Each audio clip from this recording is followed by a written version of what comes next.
got a haircut, and then hit the Rock, and CM Punk turns heel, man. Can you believe that shit? You've been holding the belt for that long, you just turn against the fans? What a scrub. Hey, he had his reasons. I don't know what you're talking about, so I can't believe it. I absolutely cannot believe CM Punk would, who I only know because of Bill Simmons. But I hear he's a great guy. Real philanthropist. Yeah, real douche. Anyway, we had 9 o'clock games, too. Beast Mode and Summer School Kicks were battling to see who would stay out of the Little Lebowski Urban Achievers Bowl. Damn, that was a good one. No. That needs to be a name. That needs to be a name. Well, it might as well be. Yeah. There's no names. It's been coined here. Yeah. But Beast Mode riding high out after that first win. Summer School Kicks, sort of like you alluded to with the Wrecking Balls earlier, maybe the wind knocked out of them after a 6-run defeat. But I heard Beast Mode jumped out. You know, looked like they were going to hold on, but Summer School came back to life, pulled out a 3-3 tie. Was it Summer School that came back or Beast Mode that came back? One of them came back. Somebody had to come back. Right. No, it was like a 5th inning rally for... All right, well, Crushing on You played Block of Flame in the second game, 9 o'clock hour. Wait, are we not going to, like, talk about the first game? I mean... Well, would you have anything else to say about the first game? No. All right. I mean, we just kind of ended it on like a to be continued. Well, hats off to Beast Mode for pulling out and staying out of the Urban Achievers Bowl. And they scored, and they got the tie, but once again, you know, just showing they were a team to be reckoned with, and will be for whoever they face. The winner of the Lebowski Urban Achievers Bowl. I guess they're in the Dude Bowl later on. The Dude Buy. The John Goodman Cargo Shorts Bowl.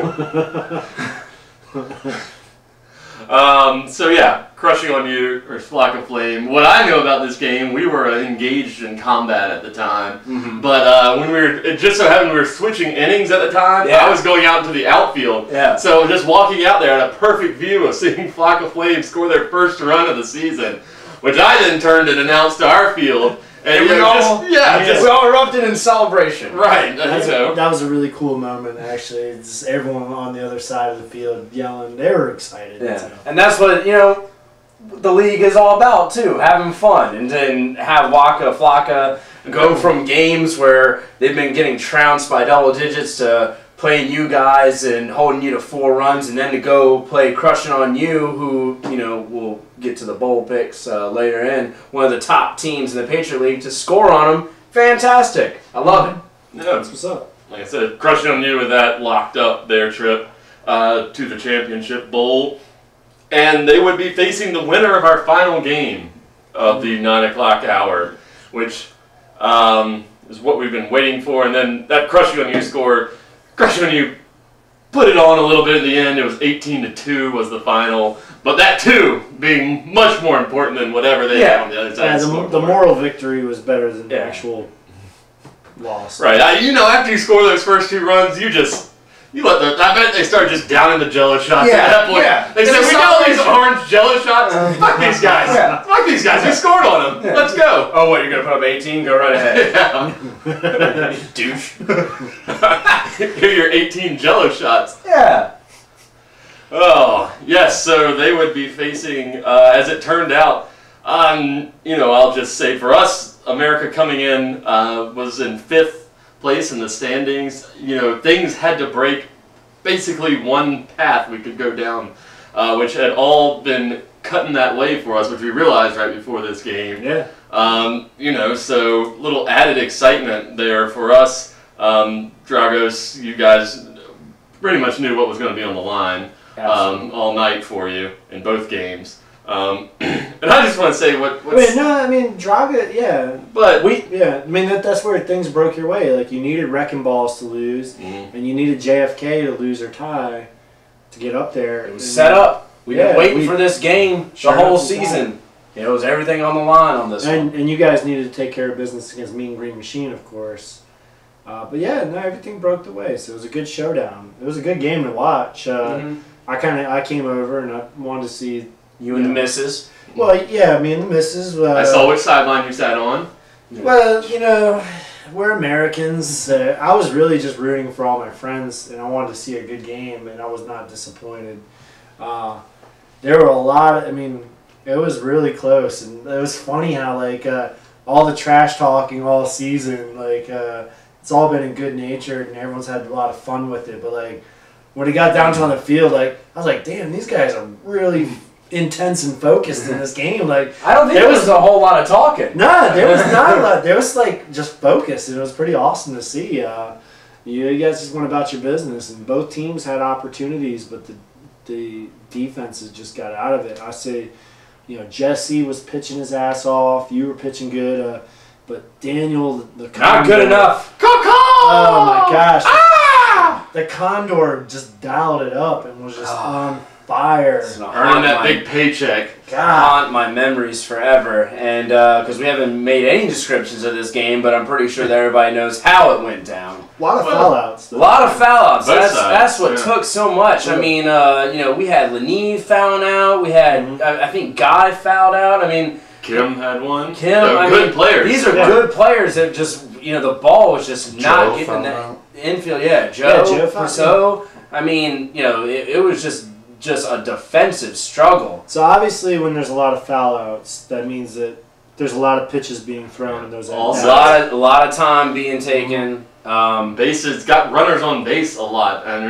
we worked out of several jams. I mean, I know y'all put the pressure on all night. It was a white knuckler, a nail biter out there. Man, people were gritting their teeth, and you know, you guys had the one run on there, and that. Y'all had one. Oh, excuse me. You scored the one off the Matt Wellrock line drive. Yeah, the line drive gap. Yeah, thanks, man. And send a person in, and then Brent Obershaw came behind us, and what we thought was a kick actually drove in a second run, but it was a double kick, and it got brought back, and I turned to 3. A man my size should not be turning 3. So I was gassed at that point. I was like, I can't do this. Yeah. No, it definitely was a double kick, though. I saw it bounce off his jeans onto his foot. We've had review. So no, I heard it twice. So. Yeah. So it was 1-0, and you know, bottom of the 4th. You know, I'm coming in to pitch, and you guys did the bunts that you needed to do, and Shaw came up, and you know, I looked at Shaw. I was like, I gotta do some shit here. But he had a sweet, perfectly placed right kick, you know, down the right field line. You know, just missed our outfielder by a smidge. Able to drive 2 runs. And I wanted to note that inning started off with two C-rated bunters leading it off for America, loading them up. I'm not fuck, man. I'm not gonna make excuses on anything, but I tell you what, the lineup would have been different. You know, on that 4th inning, that was a heartbreaker. I've never been so upset in a kickball game than that one to give that up. So that was not the lineup you wanted to face the top of our order. So to give a little bit of context, we had a hard stop at 10 p.m. So the county was going to kick us off those fields at 10 p.m. So all night it was start on time, end on time, and we obviously at the 9 p.m. games you didn't have any choice. So at the point where that second run came around, it was 9:50. So the referees, who did a great job with George and Adam and Christina Obershaw, they did a great job. But apparently they've been given the time updates, and America was you guys were pretty clear that was the last inning, right? The 4th inning was going to be the last one, but you guys had some confusion. I didn't hear it, but he had told our sidelines what I'm told. I mean, you know, it's such hindsight now, but you know, when we came out there, we had no idea that was going to be the last day. And they said, and Adam came up to me and was talking to me. He's like, you know, we kept saying the time, and I was like, you know, well, the time doesn't mean anything to me. We can try to squeeze some innings in if we can. And you know, had that been the case, you know. You guys wouldn't have been able to get through an inning and a half because you didn't have any outs when the second run scored. True. So you wouldn't have been able to get in a whole inning and a half in 10 minutes. Yeah, and you know, that's neither here nor there. It was the right decision. It just you guys were caught off guard. We just didn't, and we probably would have 3 key positions. We would have switched around. Would have been first base, pitcher, and catcher. Well, so, like I said, it was the top of our lineup. Yeah. So. And I mean, you had to know that was the last time the top of our lineup was coming up, regardless. Well, yeah, but I mean, like, I'm not going to discredit the fact of me being a pitcher. Like, if I have another inning to work with, I think you're equally. Well, no, I mean that's what it came down to. Honestly. And well, whatever. That's neither here or there. The point is that we would retooled some things around. It doesn't matter now.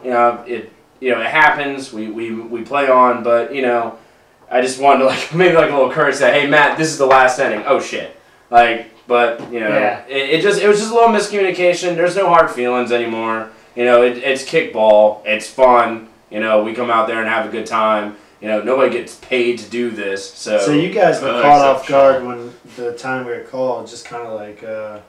Yeah, if you could tell. Russia was caught off guard when the Berlin Wall fell. They wanted a couple more years of that. I guess. I want to make a note that I wanted to make before the game. I knew something special was in the air when our team huddle came together and an organic humming of Vangelis Chariots of Fire broke out as we watched Keith Morehart run back to the huddle. And it kept going for much longer than anyone should ever hum an inspirational song from a 1980 film about British runners in the 1920s. But, that's the kind of atmosphere we were in. Yeah, we were looking for that game for so long, and just for it to happen that way, I was just a little upset, as judged by my punt of the kickball. So nice kick. Say Bobby Knight. I fired the shit out of that, and I'm sorry. If y'all are watching, I'm so sorry for the way I acted at the end of that game. That was just 100% frustration getting over me, and I said a lot of explicit comments and kicked the shit out of that ball, and I'm sorry for everybody for that. I pulled John Lanieve down into the mud with me. He made the mistake of trying to pull me up. I guess I should apologize. He sounded more than a little surprised that I was pulling him down into my bosom and rolling around with him in the grass. Warmly embracing. Yes. But as we know now, Russia and America are, together now. In present time, we're allies. And we're even going to share a Mike's Hard Lemonade. We are. We are. To consummate the olive that branch of peace. Mike's Hard. So, kick crushing on you's ass in the championship. Yep. So we'll get to that. America, that was a 2-1 walk-off win. There's 2 runs came around on Shaw's bomb at the end. Thank you. And so that's America and crushing on you in the championship bowl, and then was decided in that game. And we'll get to the rest of the bowl games coming up next with our preview.